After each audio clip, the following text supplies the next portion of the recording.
There is a barrier that separates our world from theirs. Usually, it is thick, but sometimes it is as thin as a pane of glass, or a nylon tent wall, or a window screen. We sleep soundly, believing these thin layers will protect us. But what if the thing on the other side knows how to open the latch? What if it has been watching you sleep for years, just waiting for you to forget to lock the door? Tonight, we have 3 harrowing, feature-length accounts of invasion. These are the stories of the nights when the barriers failed. Hello everyone, and welcome back to True Haunting Log. In this special, extended episode, we are exploring the terrifying reality of skinwalkers, mimics, and predatory entities that refuse to let their victims go. These stories traverse the suburbs, the deep wilderness, and the isolation of a house built into a hill. They share one common thread: the chilling realization that you are being hunted. Find a safe place, turn off the lights, and if you want to support the channel, please hit that like button. Now, let's begin. Story 1. Whatever it was, it followed me, submitted by Noto Bird. It was a summer just a few years ago. The kind of summer heat that sticks to your skin even after the sun goes down. I slept in a bunk bed with my brothers in the room that we shared. I was on the top bunk, closer to the ceiling, where the heat gathered. I woke up one night, drenched in sweat. The digital clock glowing red in the darkness told me it was deep into the early morning, that dead time when the world is supposed to be asleep. Like I said, it was summer, and it tends to get stuffy at night, so the window was open. Just a thin mesh screen separated me from the backyard. I lay there, staring at the popcorn ceiling, trying to will myself back to sleep. But the silence of the room was broken. At first I thought it was the wind, but there was no wind.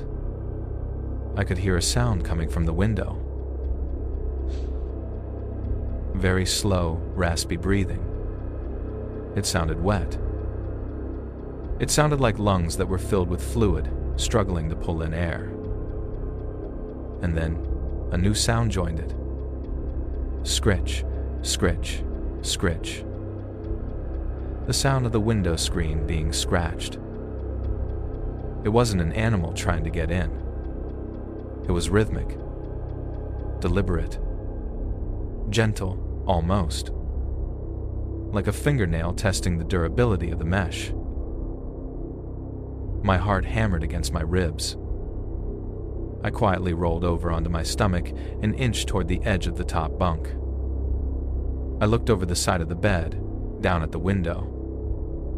My room was on the second floor, but the window looked out over a lower roof section. What I saw made my blood turn to ice. It looked like a man standing there, but its features were just wrong. It was as pale as the moon, a sickly, translucent white that seemed to glow in the darkness.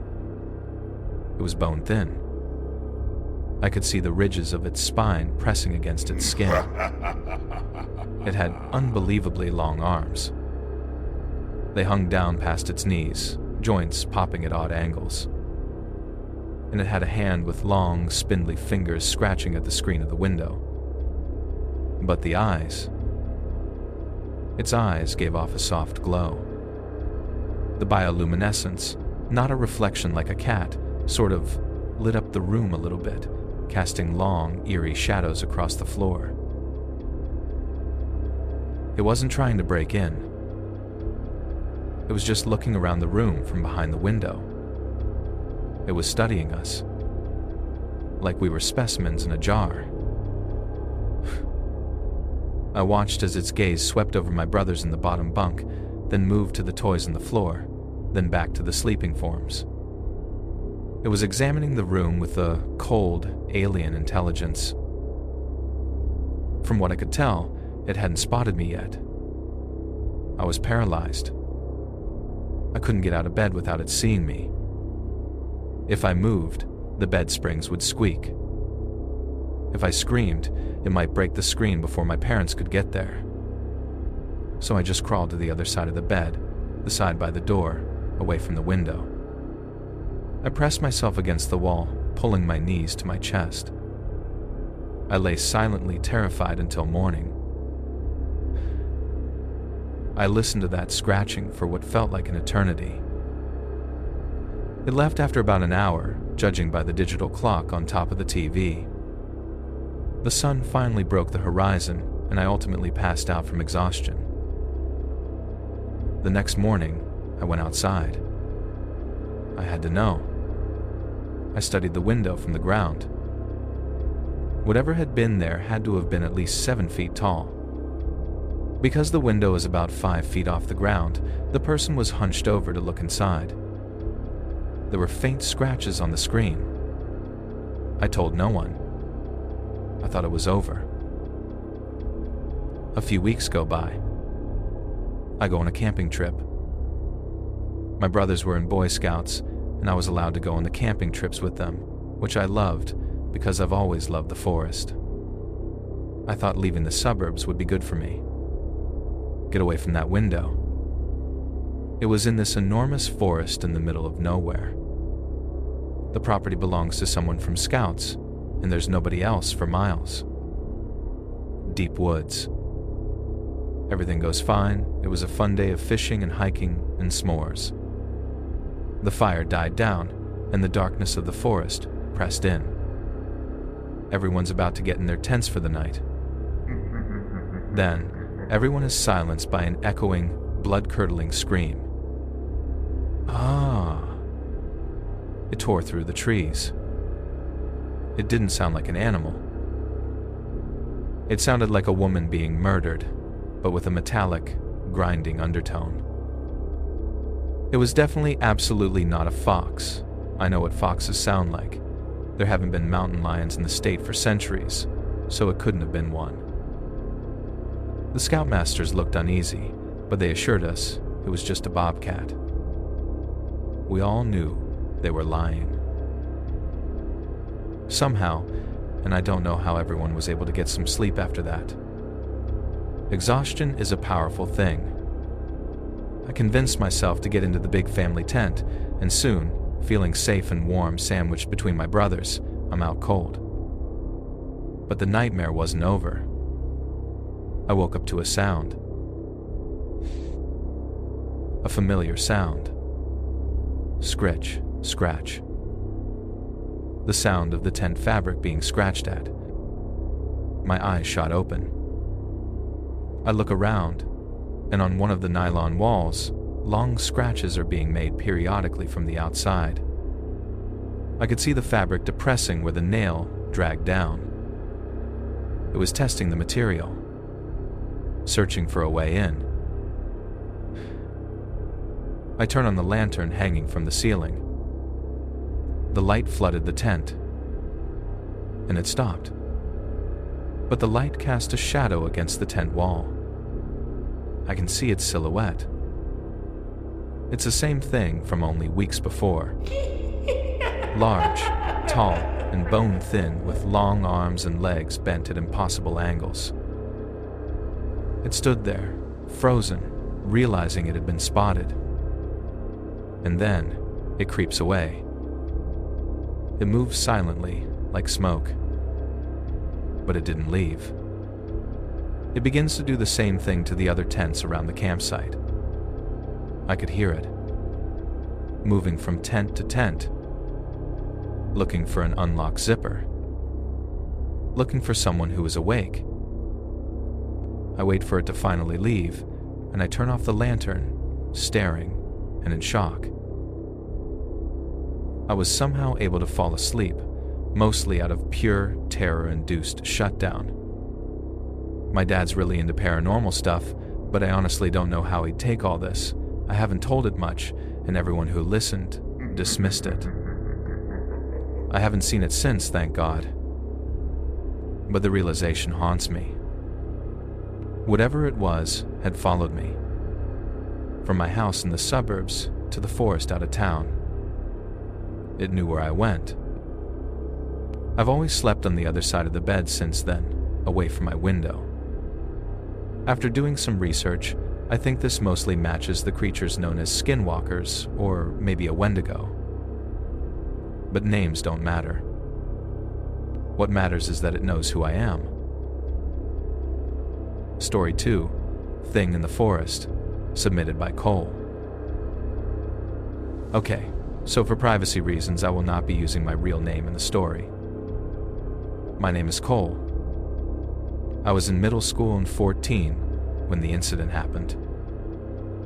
In California, we often go hunting, or if that is not possible, we play hide and seek and other games like manhunt.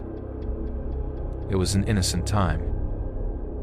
My friends and I were playing hide and seek. Their names are Zach, Jordan, Amelia, and Joe. Zach was it. We all charged away from our houses and into the woods. The woods bordered our neighborhood, a tangle of oaks and brush that felt like our own private kingdom. Joe and I hid in trees. We weren't far apart, maybe a few trees away from each other. We climbed high, settling into the branches, feeling clever. It was getting dark when we started, so it was probably 9:45. Also, the seeker had a flashlight, which made it thrilling to see the beam cutting through the dark while we stayed hidden above. Joe and I were waiting to get caught. We were whispering to each other across the gap in the trees. "He's never going to find us," Joe whispered. But then, out of nowhere, heavy crunching of leaves came from the left. Crunch, crunch, crunch. It was heavy. Too heavy for Zach. There was no light. We thought it might be Jordan, but we didn't call his name in case it was an animal. We went dead silent. The crunching was about 20 feet away. Then it stopped. I strained my ears. I heard a very quiet scraping noise, like bark being peeled back. Then the scraping started again, even closer. It was like it had come 10 feet closer in 5 seconds without making any noise at all. It was moving from tree to tree. Joe and I heard a tree branch snap. Snap. We looked where it might have come from. This thing was in a tree in the middle, between me and Joe. It wasn't a bear. It wasn't a mountain lion. It was very long. It had some hair on its arms and legs and no hair anywhere else. It looked like a plucked, emaciated human stretched out. And it had sharp, stubby-like claws for climbing. I watched as it ripped up the branch it was on, shredding the wood like it was paper.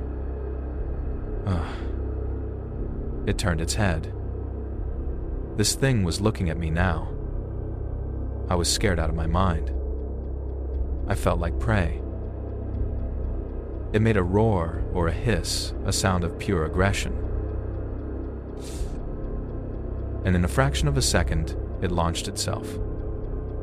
It was on the second tree, closer to me. It moved with supernatural speed. I jumped down. I hit the ground hard, but adrenaline masked the pain. I screamed with all my might, "Get away, Joe! Run!"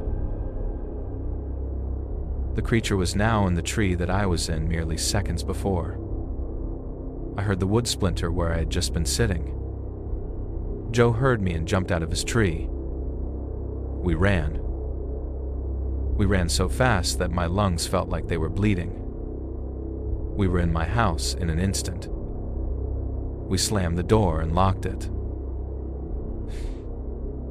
But it wasn't over. We heard loud ripping noises coming from the woods. We took my dad's flashlight that can light up a distance of 50 feet and shined it at the tree line from the safety of the window. The tree we had been in was torn apart. Branches littered the ground. Then we heard insanely deafening steps.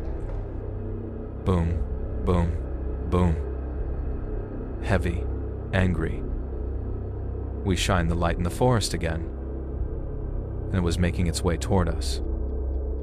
It walked out of the gloom. It was over 9 feet tall. It had black eyes that absorbed the flashlight beam, and huge hands that hung down to its knees. It stopped at the edge of the light, just watching us.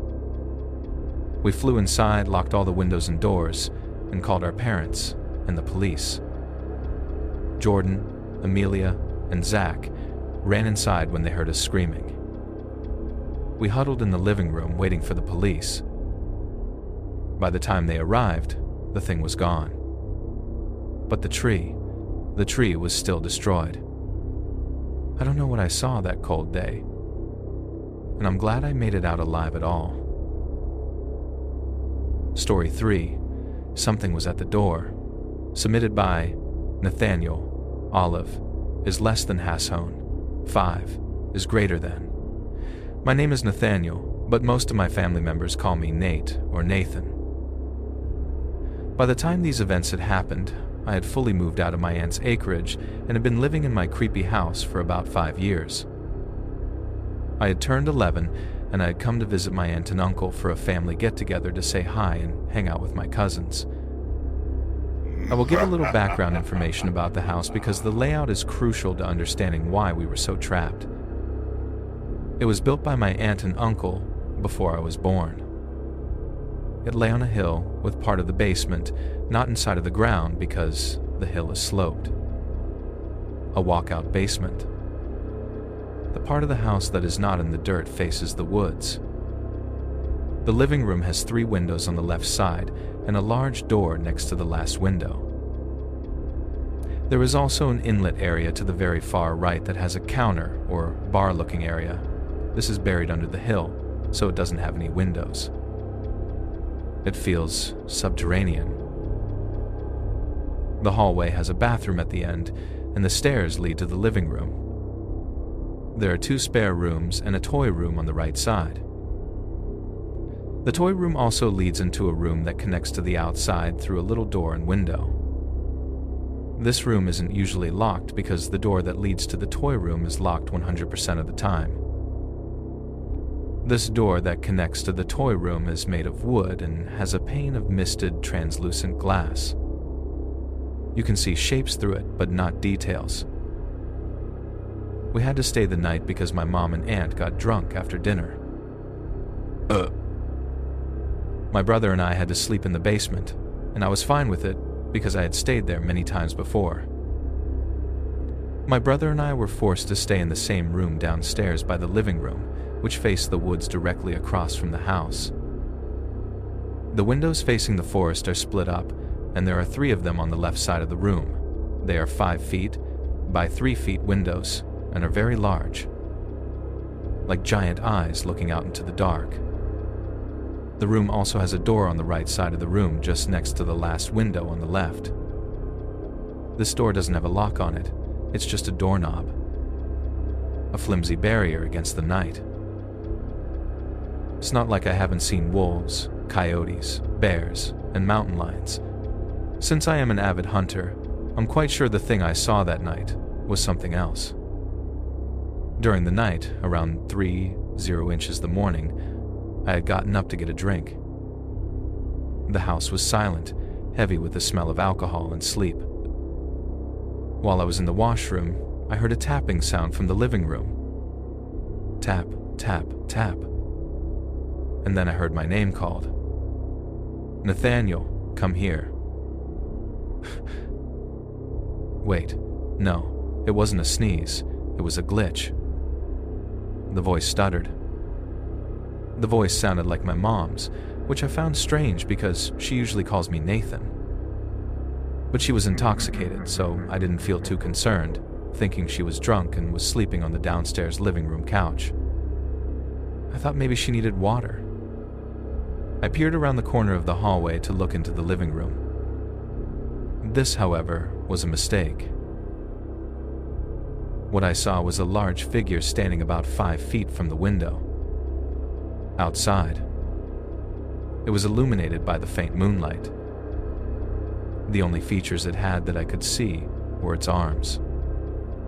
They were very long and had a full set of creepy, spindly fingers that twitched at its sides. Its torso was very thick at the top, but turned into a V shape as it went down towards the waist, unnaturally tapered. I could not see the head because it was so tall. The head was out of view above the window frame. As I watched it, it began to move towards the door that leads into the living room. The unlocked door. With a long, thin arm, it reached for the handle. I saw the fingers wrap around the knob. Seeing this happen seriously disturbed me, and I knew I needed to scream. So that is what I did. I screamed so loud that I woke up everyone in the house, including my very drunk aunt and mother. Before I knew what was happening, the thing at the door bolted into the woods. The woods were about 50 feet from the door, and it took about 1.5 seconds to make that run. It moved like a blur. As I watched it running before it went into the woods, it went down onto all fours. And disappeared into the pitch-black darkness of the forest. About 10 seconds after this, my uncle came down the stairs with his loaded shotgun that he kept in the house. He saw me on the floor just outside the living room, almost pissing myself. He knew I had seen something and asked what it was. I told him, but he just shrugged it off because he thought I had seen a wolf or coyote outside the door. But I knew. The worst part was when I went up to the door and looked at the knob, I realized it hadn't been locked. If I hadn't screamed, it would have come inside. I am 18 now, and I had not stayed at this house until recently, about 2 months ago. This time I stayed the night because my uncle and I were going out the next day on a week-long camping trip to go hunting and fishing. I again had to stay in that basement in the guest room next to the living room. I didn't really feel unsafe that night, until I was awakened by a noise in the toy room across from my room. Tap, tap, tap. A tapping noise on the glass. And then a voice that sounded like my uncle's, but strangely weird. Nathaniel, come here and give me a hand. The cadence was wrong. It was flat. By this time, I was seriously freaked out, and I looked outside my room, into the toy room. Inside that room, I could see the door that connected to the next room. And through the misty, translucent glass, I could see the figure. The same figure I had seen so many years ago. Standing there, tapping on the pane of the glass. I saw the long shadow of its arm. I went up. She ran to the hallway connecting door, slammed it shut, and collapsed against it, beginning to cry. My aunt and uncle heard the door slam and ran downstairs to see me crying. They asked what happened, and they asked me a very creepy question. Did you see the thing? Did you see this thing that's been bothering us for years? They asked. I looked up at them, and I could see the fear in their eyes. I nodded, and they sat next to me and gave me a hug. They knew. They had known the whole time. The next morning, my uncle and I headed out, and we went on our trip. Before going, we looked in the room. I saw the figure from that night. On the other side of the pane of glass, there was a chip. A fresh chip in the glass that wasn't there the day before. Apparently, after I had seen this thing 7 years earlier, it had begun to torment my cousins by tapping on their windows and calling in their mom and dad's voices, calling their names and asking to be let in. This thing, whatever it is, still comes almost every month to ask my cousins to be let in using their parents' voices.